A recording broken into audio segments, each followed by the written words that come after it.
Pak, ini dijaga, ini amanat dijaga, jadi nggak boleh dikasih. Ini tapi belum pernah dicoba kan?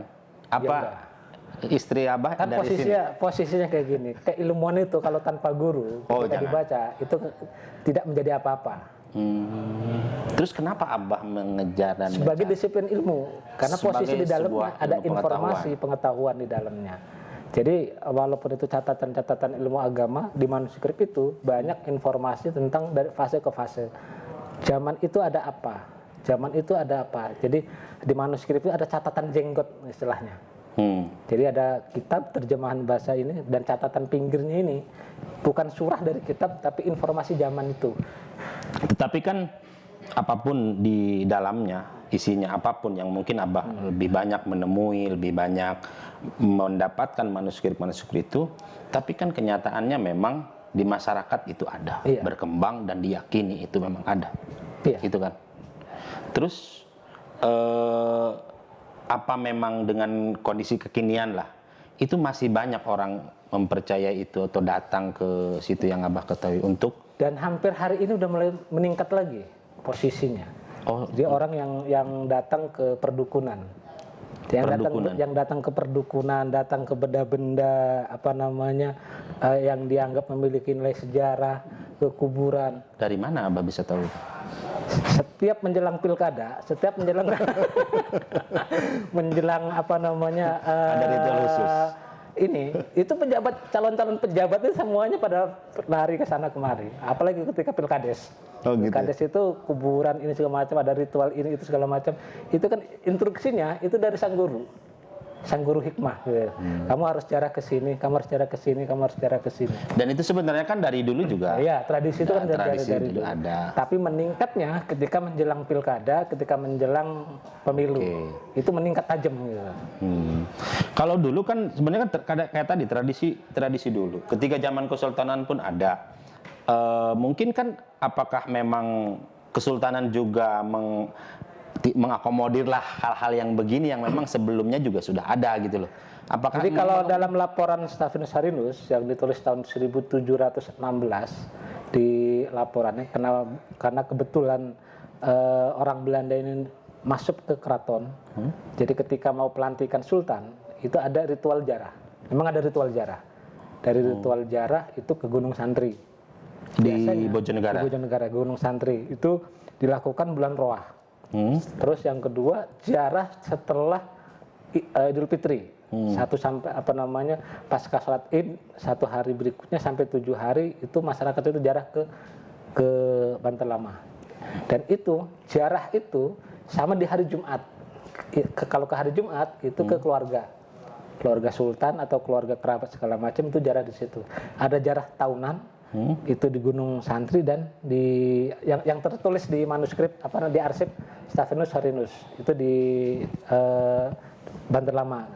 Nah, ada beberapa titik, makanya ada tradisi di masyarakat ketika 1 Syawal dan 10 Zulhijjah, Idul Adha dan Idul Fitri, itu ada ritual jarah di satu titik tertentu. Biasanya itu tokoh masyarakatnya. Nah, itu hampir semuanya untuk doa segala macam, dan ketika malam purnama, 14 purnama. Jadi tanggal 14 malam Jumat itu ada ritual-ritual itu. Nah, dari ritual itu hampir semuanya karena dianggap memiliki keyakinan, memiliki informasi, memiliki ini oleh masyarakat, itu antara manusia dan yang ini dengan Tuhan terbuka lebar jalurnya. Jadi memang tradisinya udah dulu Banten itu memang seperti itu gitu ya. Dan kan dari luar mungkin banyak bahaya yang kesini untuk tadi itu minta berguru lah ya, berguru. Dan abah nggak pengalaman pribadi selain tadi itu kejadian bahwa disuruh menjaga manuskrip tentang ilmu teluh itu ya, ilmu teluh kan mungkin untuk mencelakai orang itu, apa benar itu Pak? Dalam definisinya dalam definisi di masyarakat Nusantara emang teluh atau santet itu untuk membahayakan orang lain. Tujuannya beda dengan ilmu pelet. Kalau ilmu pelet itu asihan gitu kan, asihan dagang. Tapi kan mungkin Abah juga dulu waktu masih muda kan mengamalkan itu nggak? Enggak. Oh enggak. Enggak. Justru saya tahu ketika memang menggali informasi dari manuskrip. Iya, saya khawatir istri yang sekarang karena buku ini gitu. Tapi memang Tapi memang iya. Oh gitu. Temennya istri itu awas hati-hati dengan orang Banten. Oh gitu. Istri karena kenal kan di kegiatan nasional gitu, Iya. di Jakarta. Ketika memang standnya berdampingan antara Banten dengan Palembang, teman-teman istri itu hati-hati dengan apa namanya orang-orang di Banten, iya. takut dipelet. Tapi ada nggak kejadian lagi, Bah? Kayak tadi kejadian misalkan ngambil itu ban kempes. Itu sampai sekarang nggak diambil manuskripnya? Udah, sekarang udah steril sekarang. Oh, udah. Jadi ritual juga? Ritual juga. Oh, untuk apa? Untuk Jadi menjaga itu ritualnya itu posisinya ketika ada beberapa manuskrip yang menginformasikan ternyata sebelum megang manuskrip itu badan harus steril, harus bersih. Bersih dalam artian punya wudu. Punya wudu, bersih ininya. Terus yang kedua ketika megang manuskrip membaca itu harus terang. Berarti harus siang hari, nggak boleh. Waktu itu malam. Waktu itu malam. Wah, malam itu di kampus itu sampai lampu ini pecah. Maksudnya lampu ini? Lampu bohlam. Taman K3 lampunya pecah, baca manuskrip, meledak. Diyakini karena itu? Belum yakin dari situ awalnya belum. Cuek aja lah, Cuek itu aja. karena apa sebagai peneliti gitu kan? Cuek aja, dikirain gejala alam aja biasa. Gitu. Tiba-tiba saya ke Gunung Santri sama meledak juga lampu itu. Ada apanya nih? Pagi-pagi pas dibaca ulang, ternyata di situ minta sesajen di dalam manuskrip itu tertulis. Padahal manuskrip itu isinya tentang cerita sejarah. Oh, tarikh gitu ya? Ya, isinya tentang cerita sejarah. Cerita tentang cerita. Cuman di bab awal itu disebutkan Kang Ar semace puniki anggo pamanyan. Jangan diterusin dong, Bah. Enggak, kalimatnya. Oh, iya. Kalimatnya di teks itu Kang Ar semace anggo pamanyan. Terus jadi harus membakar kemenyan. Nah, frame kemenyan orang dulu kan bakar kemenyan. Kalau hari ini kan wangi. Harus wangi, harus ini. Sehingga otak ini rupanya supaya nggak panik ketika membaca sesuatu yang sulit untuk dipahami.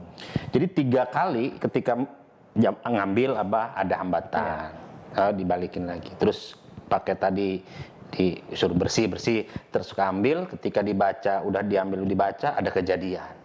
Beberapa kali kejadian. Tapi kali. Setelah 2 tahun kemudian, sampai 2 tahun kemudian. 2 tahun, karena 99 dapat manuskrip sampai 98, 99, 2010 udah relatif aman. Jadi karena sudah menggunakan safety semua gitu. Jadi sebelumnya udah menggunakan safety. Udah pakai baju, pakai masker, pakai segala itu ya. Oh, jadi aman itu ya. Dibaca biasa. Tapi di situ ada cara-caranya. Cara-caranya ada instruksi, ada ini. Jadi ada khusus manuskrip yang untuk menginstruksikan cara membaca, cara belajar, dan cara berkomunikasi dengan buku, dengan tulisan. Itu juga ada satu manuskrip yang bicara itu. Jadi ketika semua dipraktekkan, ternyata itu bisa untuk tapi ketika kita membaca ini dengan orang yang memiliki keyakinan bahwa ini memiliki khodam, memiliki segala macam, itu banyak. Oh, gitu. Dan banyak manuskrip ini nggak bisa diangkat itu oleh orang yang memiliki keyakinan. Itu sering terjadi. Apa mengalami itu manuskrip yang ada di rumah? Manuskrip yang ada di rumah, manuskrip yang di tas. Kayak pertemuan kayak gini ketika diangkat nggak kuat. Itu sering terjadi. Karena kepengen baca, karena punya keyakinan yang beda bahwa itu punya hodam, punya ruh, punya ini, sehingga diangkat nggak sampai. Karena yang dibutuhkan saya informasi keilmuannya, informasi dan manuskrip itu isinya apa. Tapi setiap ada yang begitu juga ada penangkalnya seperti ini. Kalau ini kan buku penangkalnya. Bahkan juga ada satu manuskrip yang membicarakan tentang isinya bagaimana. Kalau sekarang istilahnya adalah terapi.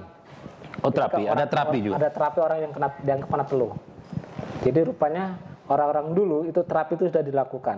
Ketika orang sudah tersugesti dianggap kena flu, maka itu diobati dengan menggunakan telur.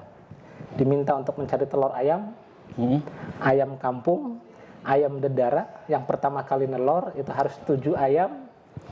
7 telur dari 7 jenis ayam. 7 ekor ayam. 7 ekor ayam. Tapi yang masih dedara, yang masih telur pertama. Pertama keluar. Pertama nelor. ayam yang pertama nelor, bukan pertama keluar, tapi pertama nelor. Iya. Itu diambil 7, dan diambil 7, yang 5 diisi sesuatu. Biasanya diisi oleh gabah, diisi oleh pancing, diisi oleh jarum, diisi oleh macam-macam benda-benda tajam, oleh silet dalam telur itu yang 5. Yang 2 dianggap utuh. Karena yang 5 ini disimpan ditarik dari yang dianggap korban kena teluh, kemudian dipecahkan untuk membuka bahwa penyakitnya sudah terangkat. Dan itu juga ada satu manuskrip yang membicarakan tentang itu. Oh, ada itu bukunya atau manuskripnya. Ketika saya pahami, oh rupanya ini supaya ini adalah membuka terapi supaya tidak menganggap bahwa penyakit itu dari seseorang. Dengan dibikin sibuk untuk mencari telur ayam yang 7 itu. Karena harus 7 telurnya. Dia sibuk mencari telur ayam yang pertama. Bahkan dia sibuk untuk memelihara ayam supaya telurnya berbarengan gitu. Sehingga dengan sendirinya itu akan sembuh gitu. Tapi biasanya kalau memang itu datang ke guru hikmah yang benar gitu, setelah sembuh itu baru akan dijelaskan. Oh, dijelaskan. Kenapa dulu seperti ini, kenapa dulu seperti ini, hanya untuk menghilangkan image bahwa penyakit itu bukan dari seseorang. Penyakit itu dari Tuhan dan akan sembuh oleh Tuhan. Biasanya akan dijelaskan. Akidah. Iya. Itu lewat terapi seperti itu. Itu tradisi dari dulu. Iya, tradisi dari seperti dulu. itu. Yang tadi tanda tanya saya, kok bisa memasukkan benda sesuatu ke dalam telur? Kenapa? Itu dulu udah itu? Itu dulu udah. Ternyata di situ ada pengetahuan tradisional di situ. Kenapa? Rupanya ada konsep, ada perubahan kimiawi dari cangkang telur. Ketika direndam dengan zat tertentu, dia akan lembek, kemudian dimasukkan benda tajam, terus diangkat jarak sekitar 5 menit, dia akan keras kembali dan tidak ada lubang. Karena ada trik, ada ilmunya gitu. Itu ada di manuskrip? Itu ada kalau di manuskrip enggak ada, tapi penjelasan memasukkan sesuatu itu ada. Oh, penjelasan memasukkan sesuatu ada. Tapi ketika Abah melakukan penelitian bisa. Oh, itu pengetahuan tradisional masyarakat sebenarnya. Yang kalau sekarang itu proses kimiawi. Proses kimiawi. Yang Abah sebutin itu proses kimiawi. Jadi sebenarnya banyak sekali hal yang diajarkan ya. Proses-proses sejarah, proses-proses kebatinan dan yang lain-lain itu ternyata masyarakat dulu pun sebenarnya melakukan. Ya. Tinggal mungkin ya tadi itu persepsinya yang berbeda ya kan, proses pengalaman berbeda gitu. Nah, dari sekian Abah perjalanan nih, Abah berapa tahun melakukan lapangan cari dari manuskrip itu dari 99 sampai sekarang. Sampai sekarang. Jadi setiap ada informasi apapun manuskrip ada dikejar. Yang penyimpan manuskrip dikejar. Dalam waktu dekat juga ada di Cibaliung. Manuskrip apa itu? Belum tahu ininya. Coba ada informasi ada satu lemari yang isinya manuskrip. Sehingga saya kitab tua itu. Kitab tua. Tolong jangan dibakar kalau nggak sanggup untuk segala macam. Untuk kalau belum bisa diinstruksikan ke kawan yang di sana. Ketika memang ada manuskrip itu jangan langsung dibuka. Karena ada ilmu khusus. Oh, ada perlakuan khusus. Ada perlakuan khusus. Kenapa? Manuskrip ini berbahaya. Saya pegang. Berbahaya untuk kalau ini udah steril karena posisinya yang bawah itu udah steril. Posisinya ketika manuskrip itu tersimpan di peti atau tersimpan di lemari lebih dari 15 tahun nggak pernah dibuka lemari itu, ketika dibuka uapnya itu berbahaya. Ketika kena mata, kena kulit atau isap itu akan berbahaya kepada kita gitu.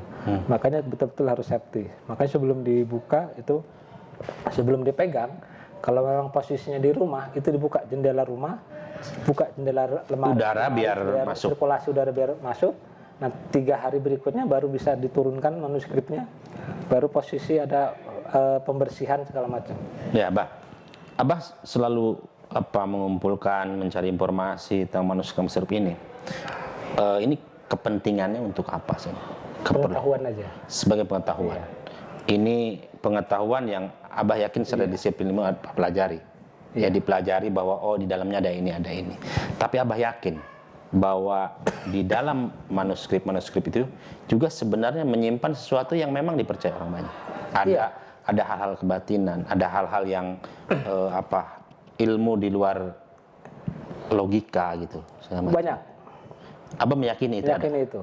Makanya ketika memang ada undang-undang pemajuan kebudayaan, ada pengetahuan tradisional, ada teknologi tradisional.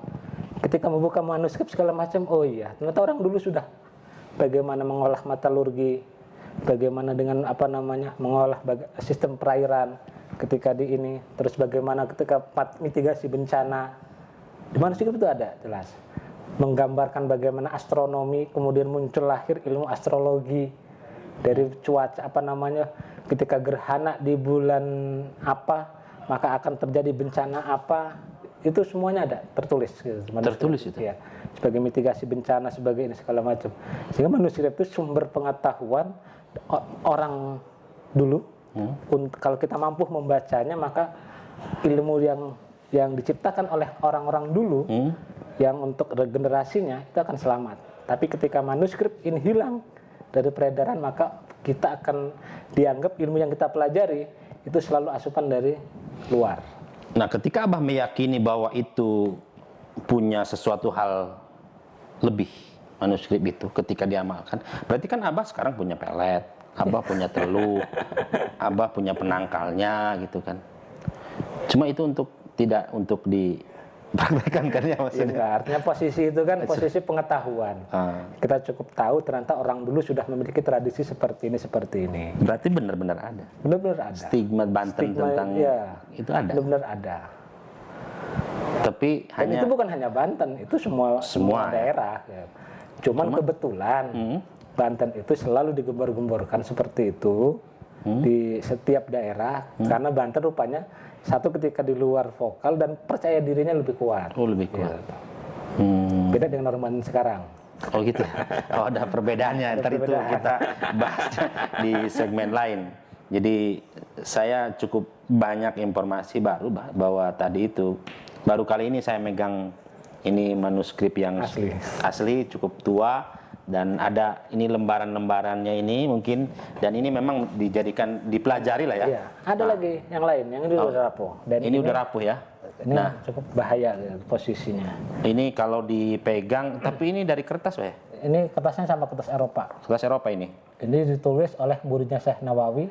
Di depan itu kalimat Maqalah Syekh Nawawi Al-Bantani. Dan ini kitab isinya tentang Fathul Mu'in. Oh gitu? Iya. Fathul Mu'in ini.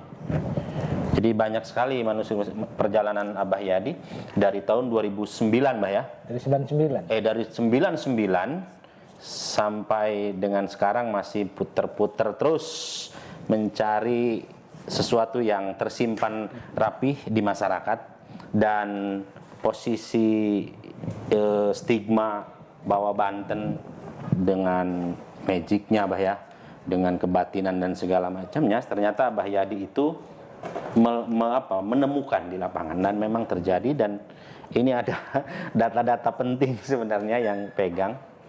Jadi mungkin sesi dengan Abah Yadi akan kita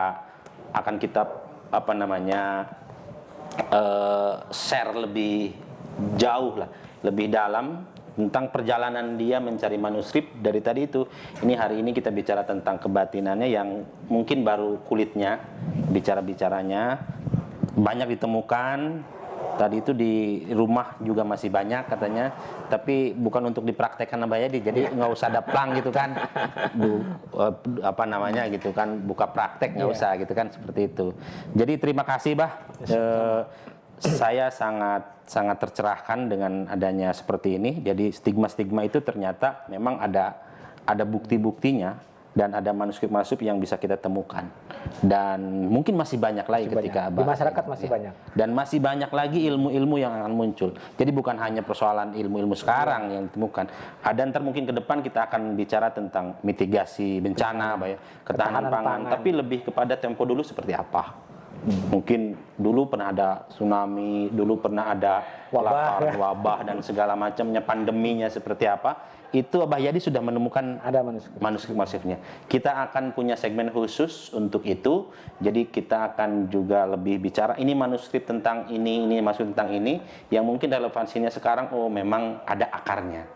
Nah, pasti ada akar panjang sejarahnya setiap sesuatu hal. Saya ucapkan terima kasih Bah atas kehadirannya. Semoga segmen-segmen selanjutnya kita lebih juga banyak cerita lebih dalam dan bermanfaat, intinya bermanfaat. Inilah Bah Yadi, seorang yang tanpa lelah mengelilingi Banten untuk mencari manuskrip-manuskrip dengan menemukan banyak hal, pengalaman magicsnya, pengalaman ya sesuatu hal yang di luar nalar ya Bah, itu terjadi. Itu akan cerita khusus tentang perjalanan beliau. Terima kasih sudah standby di ngobrol santai bersama Bang Ocing. Assalamualaikum warahmatullahi wabarakatuh. Terima kasih.